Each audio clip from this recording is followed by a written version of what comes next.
What's going on, guys? Shooting Dave here. So good to see your faces. Hope you're all doing well during this coronavirus and self-quarantine time. It's pretty wild, right? I mean, I'm going stir crazy, being stuck indoors all this time, and I hope you guys and your families are doing as well as you possibly can. Stay strong, we will get through all of this. Now, if you're new to this channel and you don't know who I am at Shooting Dave. I'm an automotive photographer from London that now lives in LA. I make photo and video editing tutorials as well as photography techniques, and with a good road trip and vlog thrown in for good measure. So if that sounds something you're into, then please do consider subscribing. And if you'd like to know more about my journey from moving from London to LA, then please do check out this playlist up here. It'll be much appreciated. Anyway, today's video is about the Viltrox Speedbooster for Canon EF-M mount cameras. So I use it to film these YouTube videos with, so I want to go through some reasons as to why I buy it, why I use it, and what I use it for. So without further ado, let's get into it. So why did I buy this, or why did I ask my parents to buy it for my Christmas present? Well, I didn't want to buy any EF-M glass. You see, I shoot on a Canon M50 for these vlogs, and I didn't really want to buy any additional glass because, well, there isn't that many lenses out there for it, and what there is available doesn't really suit the needs of me. I mean, I wanted something a bit wider, so I didn't really want to go invest in that lens mount because there's not much else out there.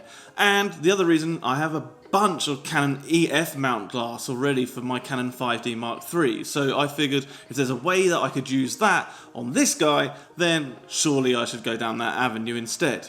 And a couple of other reasons as to why I wanted it as well is I wanted that full frame look from a crop sensor camera. So hopefully what you're getting from there is kind of a full frame look. We'll do some tests a little bit further down the line so you can have a look as to whether that is achieved or not. And because it's a crop sensor camera, it doesn't really have the best noise performance in low light. So this speed booster allows you to magnify the focal length. It also magnifies the amount of light that comes in it, meaning that you can open up that aperture a whole extra stop, thus bringing in more light. Again, that is something we're going to jump into in this video. So there you go, there are the reasons why I decided to get this, but let's actually test some of this. Let's go into seeing if it really is true. Does it have that full frame look? Okay, so what do I mean by that? Well, I'm shooting on a 24mm f2.8 IS lens on a Canon M50. Now if you multiply that out by the crop factor, it should be equivalent to a 38.4mm lens. Now obviously we're using a speed booster which multiplies that by 0.7, so bit of maths here for you guys. If we take, so first of all 24mm, that's the focal length, times by 0.7 because it's going through a speed booster, that equals 16.8. Then we've got to multiply in the crop factor, which is 1.6, equals 26.88mm. So it's not true full frame. It won't look exactly the same as if I was shooting on something like a Canon 5D Mark III.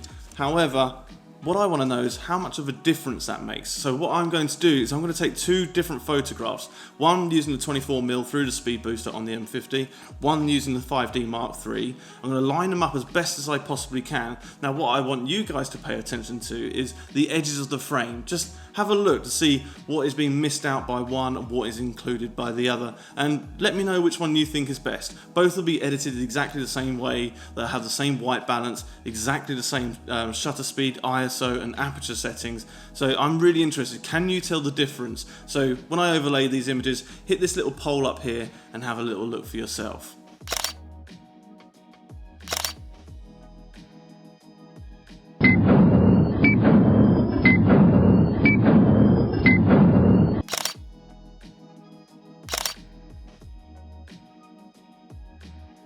Okay, so the speed booster actually multiplies the focal length by 0.7, making the lens wider before applying it to a crop sensor. So that's great news. That actually makes this lens a little bit more useful for recording these types of videos with. But what else does it do? Well, it actually magnifies the amount of light that comes into. They claim that it gives you an extra one stop of light through the lens, which, if you ask me, that's fantastic because the Canon M50 is not very good at shooting in low light, so any extra light I can get onto the sensor is going to be well received by me. So let's going to test this one out as well. So I'm going to shoot again at f2.8 on the 5D Mark III, on the M50 as well, but then I can actually open up the lens to f2 and see if that makes a difference and see if that real world claim of one extra stop of light is valid or not. Okay, so far, so good. So how does it work with the EF glasses? Is there any problems or anything that you should be aware of when shooting with it? Well, for me, it's working perfectly fine. I mean, you can have a look at the face tracking. That's pretty quick, so I'm pretty happy with that as well. That's just as fast as the native glass that comes with it, which this is what, the 15 to 45 f3.5 to 6.3.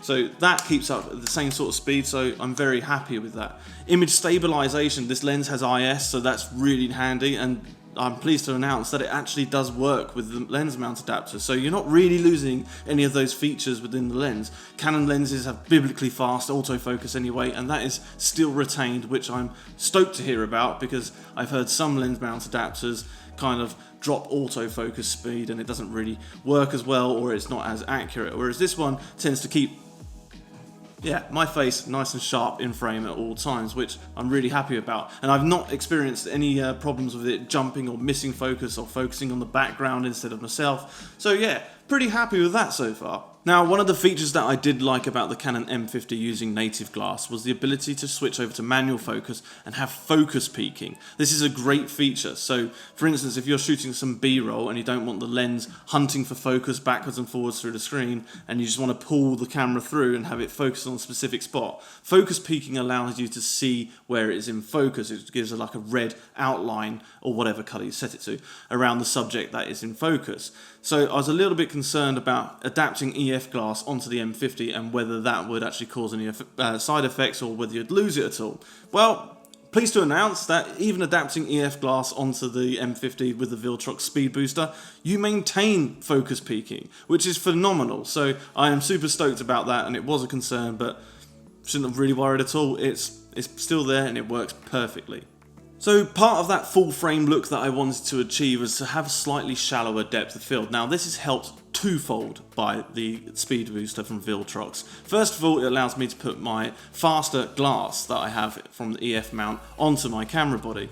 Second of all, it allows me to open up one stop further, thus meaning that my background is a lot more out of focus than the foreground. Now why do you want that? Well, for me, it just looks more pleasing. It kind of tidies up the background. I mean, this is not the best example, but when I used to use this lens to film these kind of tutorials with, a lot more of this background was in focus, and well, I much prefer it being slightly out of focus. So that really has been a massive benefit to having the Viltrox Speedbooster on my Canon M50. So what other options are there if you don't want to adapt EF glass onto your EF-M mount?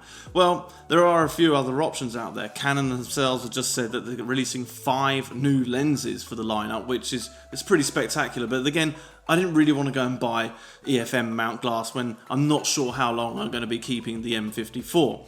Sigma have also come around with a very, very interesting lens. They've come around with a 16mm f1.4. Now that seems like the most ideal lens for this kind of tutorial or vlogging or, you know, whatever setup. It seems pretty amazing. And f1.4, whew, that's going to be juicy as well. Your background's going to be knocked well out of focus, and that extra stop over the f2 that I'm using right now means you can drop the ISO or open up the aperture or whatever you need to do to get more light in and less background details as well. So yeah, I'd be super interested in trying that one out, but again, it's a much higher price point, and the Viltrox Speedbooster is incredibly reasonable at its price point. I think at the time of purchasing it was about £150 UK, so that was pretty much a steal. So yeah, gonna have to go with that on that one. Okay, so what about 4K?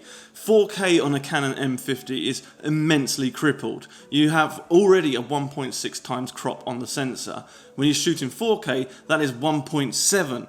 So that's additional to your 1.6. That's a huge amount of crop. Okay, so using a Viltrox Speedbooster will reduce that additional crop by 0.7, but even then, you're still cropped in a huge amount. And I don't actually shoot on 4K with the M50. I shoot in 1080, and if I need to, then I up-res to 4K, but in 4K you lose things like the ability for dual pixel autofocus, so not the best solution if you ask me. So yes, it does improve 4K on the M50, but again, I really wouldn't use it because it's not that brilliant, and honestly there's a huge penalty in the crop. So yeah, I stay away with it, but whether you want to, that's a choice for you. At least with the Viltrox Speedbooster you can claw back some of that crop. Okay, so it can't all be positives. There has to be some sort of downsides, right? Well, there are a few. Now, most of these don't actually come from the Viltrox Speedbooster itself. They come through the lenses that you put on there. See, as a stills photographer by trade, I have a lot of USM lenses, which means they use ultrasonic motors. Canon actually makes some STM lenses, which are stepping motors. So that's what controls the autofocus. USM lenses tend to be a little bit noisy, whereas an STM lens will have a smoother and quieter focus. So I'll actually put some different lenses on here for you so you can hear how noisy it is when they focus in and out. Now, the Canon 35f2, which is a 30-year-old lens I have, is incredibly noisy, and so if you're using a microphone on top of the camera and filming with it, you can actually hear the lens focus. And even this 24mm f2.8 IS USM lens, which is a relatively modern lens, still makes a significant amount of noise when focusing, so those will be picked up if you have the microphone mounted on top of the camera.